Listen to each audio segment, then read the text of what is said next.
You alright, folks? Me again.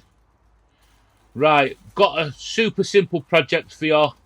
Using these, Shelley's demanded that I use these. She bought these sort of like fake flower things and sort of Christmas decoration-y type things. I think she got them off Banggood. And she wants me to do something decorative for a wall that we've got planned when the wall's actually just needs painting now. So I'm not actually going to show these fitted to the wall, but you'll see them finished in the end where I've dressed them up and everything, and they look absolutely cool in my opinion. There's a few challenges in it, but you know, there is with everything. So just a quick sketch here.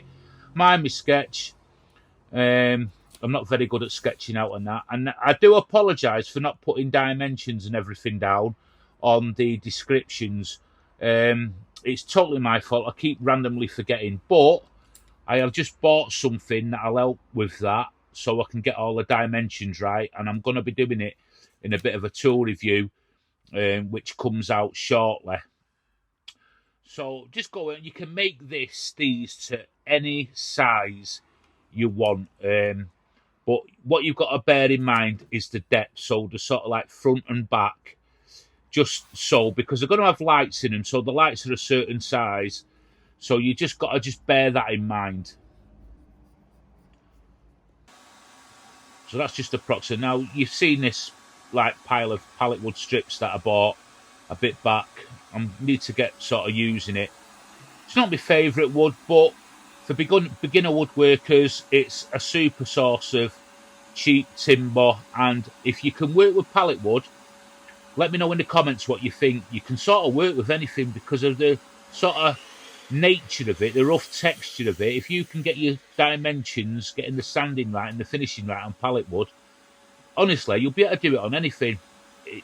I find it a bit tough to work with, but you know, it's not a bad thing, that really, because what it does, it sort of teaches you things, doesn't it? You know, when you find sort of problems, you can overcome them sort of problems when you're doing your woodworking. So let me know in the comments what you think of pallet wood.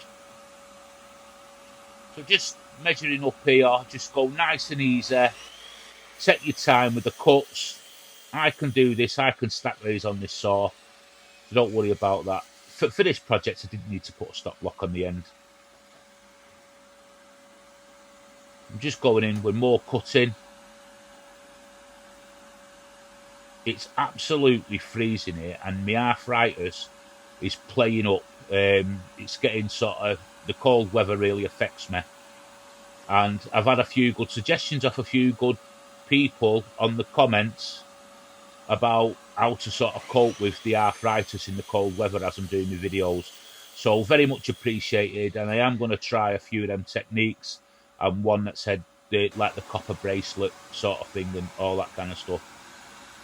So I'm just marking out here just for the front and back. It's that front and back bit there that's, you know, you're just going to have to make your size. You don't want to make these and then figure out that you can't fit the light in you know, at the bottom.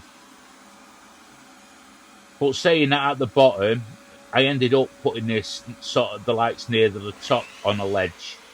It just that the lights didn't sort of tend to shine. You'll see what I mean in the end, and I did get them perfect. So just cutting the sort of bits I need for the inners here. So my table saw, as you can see, my table saw's a bit high here. This is because I've got it on this sort of temporary table. But as of the time I've shot this video, I've actually put one of the other tables I've got inside that I made for my workshop outside now. So my table saw's a bit lower down. So you'll see that on the next videos that I make. You sort of tend to get used to, like this now, where it's high like this, you sort of just tend to get used to it, don't you? But really, I should just have this, you know, I should have had it sorted by now. So yeah, I've rectified that situation. I'm going to have to make myself a new scrap wood push block by the looks of it.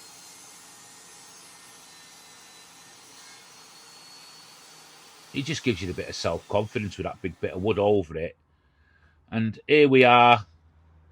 with a wood. And a thank you to the viewer for them pencils that sent me them red carpenter pencils. So I'm just got me sort of bobbin spindle sander thing. You can alternate this between two different things. I've had this for ages. It's been really handy. It just needs the abrasive cleaning, so you can buy them rubber sticks off Amazon. I think I've got links in the description. And they work really well. I was quite shocked how well they work, actually. They, you know, just a good bit of kit to have. So with this pallet wood, because I want a really rustic look to it, I'm just lightly taking it off, taking the dirt off more than anything. I want to retain the sort of character of the rough look. So just go in, sand it really lightly. You'll know what I mean. Just get the dirt off. So that's all you're after, and it just will leave that sort of decent finish and all the splinters that you can get. Because as we know, pallet wood is rough.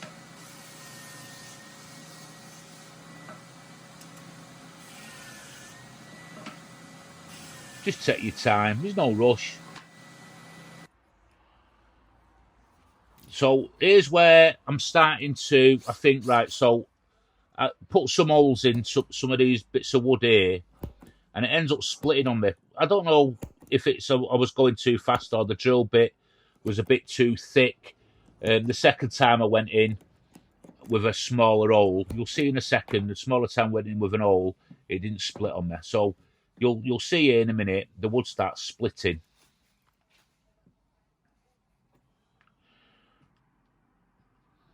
Maybe that drill bit's just a bit too thick. But what it was because I want light to come through them holes. And it sort of like just didn't do. Look, see, it just all splitted on me. So I just went back and cut some more. Simple process. That's the beauty of having sort of cheap pallet wood and scrap wood, isn't it?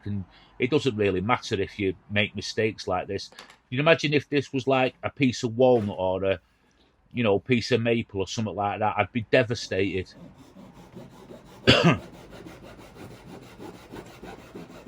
And I am a bit tight-fisted myself personally. I'll just go in. I'm getting better with this Japanese saw as well. The pulling action instead of the pushing action it cuts. So here we go. I'm going in with a smaller screws now. Drill bit, and it worked okay. But in the end, the light didn't come through enough on this, so I had to sort of jig it a little bit to make the project work.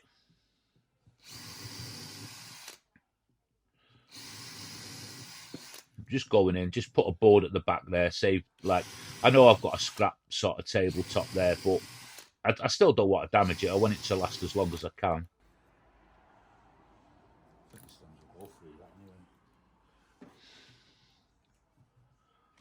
So some more holes here. I'm just sort of trying to make them a bit bigger, I think, here. Yeah, I am. And that seemed to remedy that splitting.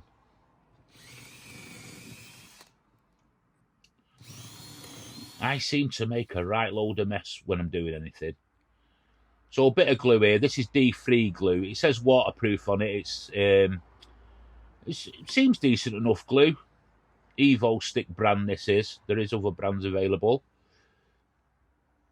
But it seems to do the job all right. You know, a lot cheaper than the other glue I was using. Got to give these things a try, haven't you?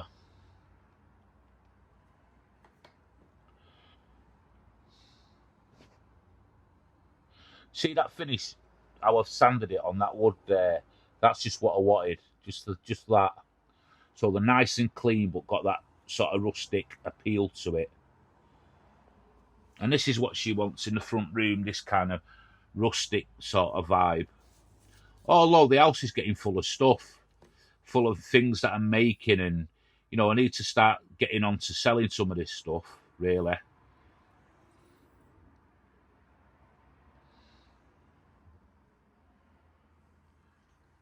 So just take your time with the glue.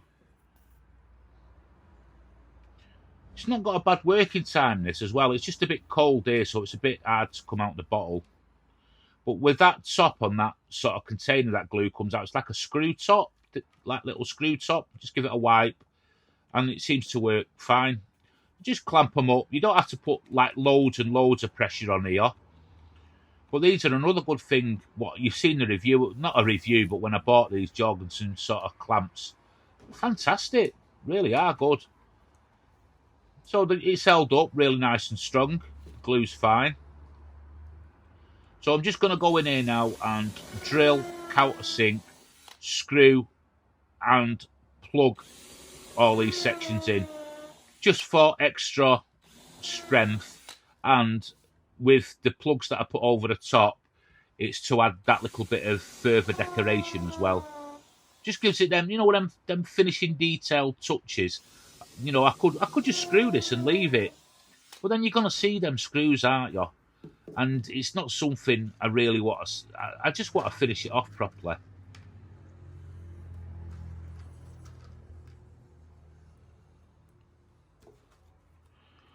So there's the size of the screws I'm using.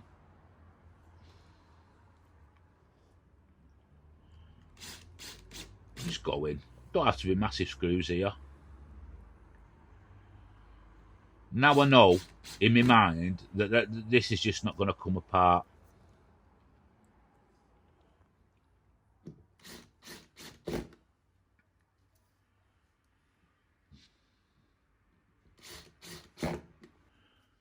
Here he is. This is pre-haircut.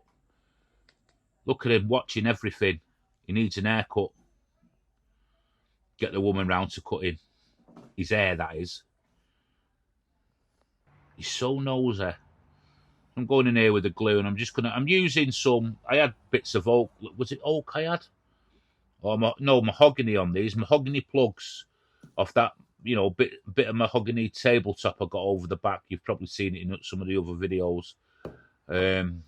It's scrap wood, so I cut some strips the other day for some splines, and I thought I'd just cut some mahogany plugs as well while I was at it. Uses it up, gets put to use, just a little tap. So Japanese little flush trim saw here, saw away from you. I did make a video with the jig I've got, but I didn't need it for this because it worked like a sort of tight space I needed to saw towards me. So I'm just adding a cleat to this. So when you can wall mount these, I've not wall mounted it in the end, but this is for when I do go to wall mount it eventually, when I finish the painting in the living room in the house. But we're still undecided where they're actually going, to be perfectly honest with you. I know she wanted it in a certain spot, but we're just a bit undecided. So now I'm just going over, just cleaning up any mess that I've made on the items. Very, very, very lightly. Going over that with a 150 grit. I don't want to take any of that sort of rusticness away from it. Clear lacquer, well ventilated please, and get the proper mask on for this. If you notice, I've got like this mask here. I've bought it from Screwfix, but you can get masks like this. Just look at the specs on the mask, you know, for sprays and stuff like that. So that's it. And now here comes the lights and fitting. You've probably seen it on the lanterns. These are the same lights I used on my lanterns build. And they're really good. So each one of them little lights there takes 3 AAA batteries and the remote control. You can time these. You can have it to sort of the lighting to your ambience. Is that the right word? I haven't got a clue. You know, strength of light coming out of them. Now with these, what I've got them off Amazon, and they're a bit tricky to put together there like that, but they do go together. Maybe something I'm doing wrong, I don't know. See how I'm having a bit of trouble there. But yeah, working fine, no problem. And remote control, just testing them. Let me know in the comments what you think about stuff like this decorative lighting. You know, it sort of intrigued me. And here he is, post haircut. He's had his haircut, not took too much off him because of the weather. And here they are finished. So here they are in sort of like without the lights on. I've just got them stood on a ledge here. They're not wall mounted yet. And this is what they'll look like when they are wall mounted, sort of with the light. And you can get different strengths of light with that remote control. Sorry for the shadow on the back there. But yeah, let me know in the comments what you think of these. I love them. Shelley loves them. But you can wall mount these with French cleats. And they look stunning. You can paint them, stain them, do what you want. So once again, thanks for watching and on to the next video. Bye for now.